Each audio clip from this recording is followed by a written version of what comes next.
Cinema మాటలు తప్ప రాజకీయాన్ని కూడా సినిమాలతో పోల్చుకోవడం తప్ప ఇంకేమీ మాట్లాడే పరిస్థితి లేదు ఆయన. సినిమా ఫ్లాప్ అయిందంటాడు రేవంత్ రెడ్డి గారి cinema, Arjun Reddy cinema hit అయిందంటాడు. ఏం మాట్లాడుతున్నావు కేటీఆర్ గారు? మీకు ప్రజల జీవితాలు ఇవన్నీ సినిమాల మాదిరి కనపడుతున్నాయా? మీ 10 సంవత్సరాల పాలన బ్లాక్ బస్టర్ అనుకుంటున్నావా ఏంది? అప్పుల రాష్ట్రంగా అప్పులు చేసి మిగులు రాష్ట్రాన్ని అప్పుల రాష్ట్రంగా దిశగా నడిపించి ఒక ఫ్లాప్ రాజకీయం చేసిరు. మీరు కోలుకోలేని పరిస్థితికి తీసుకొచ్చిర్రు. మీరేమనుకుంటారు? మేము ఏమంటారు, వెనకట ఏదో షోలే సినిమా లెక్క మేము చాలా రోజులు నడిపినాం అనుకుంటారు. నువ్వు షోలే సినిమా నడపలే, హౌలాగాన్ సినిమా నడిపినావు. నడిపి మొత్తం ఏం చేసిర్రు? రాష్ట్రాన్ని దోసుకొని దాచుకుర్రు మీరు. ఇవాళ మీరు వచ్చి రేవంత్ రెడ్డి గారి 2.5 ఏళ్ల పాలన గురించి మాట్లాడటం విడ్డూరంగా ఉంది. ఎందుకంటే ముఖ్యంగా ఈ రాష్ట్ర ప్రజలకు మెరుగైనటువంటి విద్యను అందియకుండా ప్రభుత్వ పాఠశాలలన్నింటినీ నిర్వీర్యం చేసి తల్లిదండ్రులను ఏ స్థాయికి మీరు అప్పుల దిశగా ముందుకు దోచిరో తెలుస్తుంది. ఎందుకంటే ఒక్క స్టూడెంట్కి ఒక టీచర్ ఉండే విధంగా మీరు విద్యను తీసుకొచ్చి వదిలేసిపోయినటువంటి పరిస్థితి. దాన్ని చక్కదిద్దే ప్రయత్నం చేస్తున్నటువంటి రేవంత్ రెడ్డి గారు రైతుల విషయంలో కూడా ఈరోజు రైతులకు వాస్తవాలు తెలియజేసి అత్యధిక దిగుబడి జరిగిన తర్వాత సెంట్రల్ గవర్నమెంట్ కొనకపోతే కిషన్ రెడ్డి గారిని అందరినీ కూడా వేరే రాష్ట్రాలకు 80% ఉన్నప్పుడు ఈ రాష్ట్రంలో ఎందుకు తక్కువ కొంటున్నారని ప్రశ్నించి రైతులకు మంచి జరగాలని క్రాప్ డైవర్షన్ గురించి చెప్పే ప్రయత్నం చేస్తుంటే కూడా మీరు కాళ్ళల్లో కర్రలేసి ఎట్టి పరిస్థితుల్లో రైతులు ఇట్లనే ఉండాలి, రైతులు ఎప్పుడు బాధపడాలి, రైతులు ఎప్పుడు కాంగ్రెస్ పార్టీని తిట్టుకోవాలన్న ఆలోచనే తప్ప ఇంకే ఆలోచన లేనట్టుగా కనపడుతుంది మీకు. నేను ఒక్కటే కోరుకుంటున్నా, హరీష్ రావు గారు, కేటీఆర్ గారు, ఇలా రేవంత్ రెడ్డి గారు ఢిల్లీలో ఉన్నారు. ఎందుకున్నారు ఢిల్లీలో? ముఖ్యంగా మెట్రో ఫేజ్ 2 విషయంలో వాళ్ళు సెంట్రల్ గవర్నమెంట్ చెప్పిన విధంగా మెట్రోతో సంప్రదింపులు చేసి మెట్రోకి ఎగ్జిట్ ఇచ్చి మనం ఫేజ్ 2 చేసుకుందాం అనుకుంటున్నాం. ఎందుకంటే అటు పోతే చెన్నై కానీ, బెంగళూరు కానీ, ఢిల్లీ కానీ ఏ స్థాయిలో మెట్రో విస్తరణ జరిగిందో తెలుసు. మీరు కన్స్ట్రక్టివ్ గా మాట్లాడే ప్రయత్నం చేయకుండా కేవలం రాజకీయాలే చేయాలనుకోకండి. ఈరోజు రేవంత్ రెడ్డి గారు, కిషన్ రెడ్డి గారు ఊకే మాట్లాడుతున్నారు. కిషన్ రెడ్డి గారు అపాయింట్మెంట్ ఇప్పియండి, కలిసిపోదామంటారు. అది ఎంత మంచి సంస్కృతి? రాజకీయాలకు అతీతంగా రాష్ట్రం కోసం మీరే అపాయింట్మెంట్ ఇప్పియండి, కూర్చొని మాట్లాడదాం. అక్కడ అన్ని మంత్రిత్వ శాఖలతో మాట్లాడదాం, RRR గురించి మాట్లాడదాం, అర్బన్ డెవలప్మెంట్ మినిస్టర్ గారితోటైనా, రైల్వే మినిస్టర్ గారితోటైనా అందరితోటి మీరు అపాయింట్మెంట్ తీసుకోండి, మాట్లాడదాం. నేను ఇక్కడనే ఢిల్లీలోనే ఉంటా. ఎందుకంటే ఈరోజు రాష్ట్రంలో ఎన్ని సభలు పెట్టినా, ఎన్ని మీటింగ్లు పెట్టినా, ఎంత మంచి చేయాలన్నా సెంట్రల్ గవర్నమెంట్ నుంచి మనకు ఈరోజు సపోర్ట్ అవసరము. ఇవి మాట్లాడకుండా మీరు 10 ఏళ్ళ అధికారంలో ఏమాత్రం మీకు చిత్తశుద్ధి లేదా? ప్రజల అవసరాల మీద, ప్రజల కోసం ఏం చెయ్యాలని ఇంట్రెస్ట్ లేదా మీకు?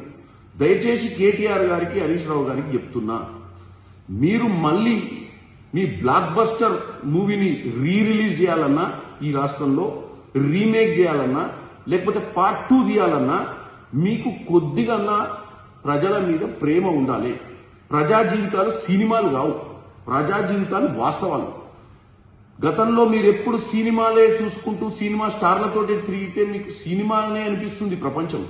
అందుకే ఏ సభలో చూసినా మీరు సినిమా ఫ్లాపు, ఇంటర్వెల్ దాకైంది, ఈ ఇంటర్వెల్ తర్వాత చూపిస్తాం, ఇప్పుడు అర్జున్ రెడ్డి సినిమా గుర్తుకొస్తుంది, నీకు ఇంకేమేమి గుర్తుకొస్తున్నాయో మాకేం తెలుసు.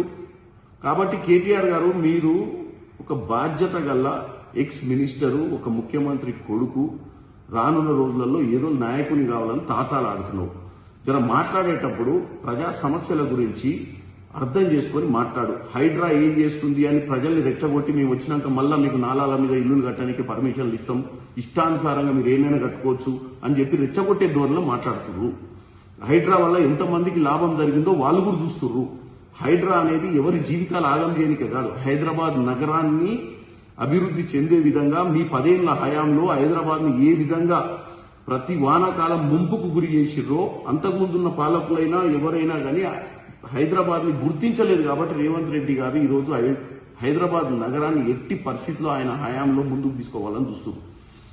నిన్నెక్కడో రాజేంద్ర నగర్ ఎటో సైడ్ పోయి బూత్ లెవెల్ కార్యకర్తల మీటింగ్ పెట్టి SIR గురించి మాట్లాడాల్సిన అవసరం ఉంటే మాట్లాడాలి. ఇలా బీజేపీ ఈరోజు దేశవ్యాప్తంగా ఏ విధంగా ఓట్ చోరీ, సీట్ చోరీ చేస్తుందో దాని గురించి మాట్లాడకుండా మీరు ఎట్టాగు బీజేపీకి బి టీమే అని చెప్పి ఉన్న రాష్ట్రంలో ఉన్న మంచి చేస్తున్నటువంటి ప్రభుత్వాన్ని నిందలేయడం ప్రజలు గమనించాలి. ఈ కేటీఆర్, హరీష్ రావు రోడ్ల మీద తిరిగి ఇష్టానుసారంగా మాట్లాడుతున్నారు. వాళ్ళ మాటలు మీరు వినండి. ఎక్కడైనా వాళ్ళకి చిత్తశుద్ధి ఉందో లేదో మీకు తెలుస్తుంది. ఇనియాల వాడు మోపాడు మా దగ్గర, మా ఎంపీ కిరణ్ కుమార్ రెడ్డి, చామల కిరణ్ కుమార్ రెడ్డి, మలం కిరణ్ కుమార్ రెడ్డి ఆడు అది మలమే నా దృష్టిలో. నోటికి ఏదో వస్తుంది మాట్లాడు. మీకు ఒక సీట్ రాలేదు, మీకు డిపాజిట్ రాలేదు కంటోన్మెంట్లా. ఈ చామల కిరణ్ కుమార్ రెడ్డి నా కాన్సెన్సే, తుంగతుర్తి నియోజకవర్గం, శాలిగారవరం మండలం. ఈయనకి జెడ్పీటీసీ టికెట్ ఇయ్యలే, ఇండిపెండెంట్గా పోటీ చేసిండు. వంకాయ గుర్తు వచ్చింది, 100 ఓట్లు వచ్చినాయి.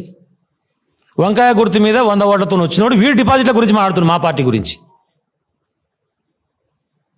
ఏదో కాంగ్రెస్ బీఫామ్ ఇచ్చింది, ఏదో బయటపడ్డావు, అయితే అయినా ఒకసారి ఎంపీ అయినావు.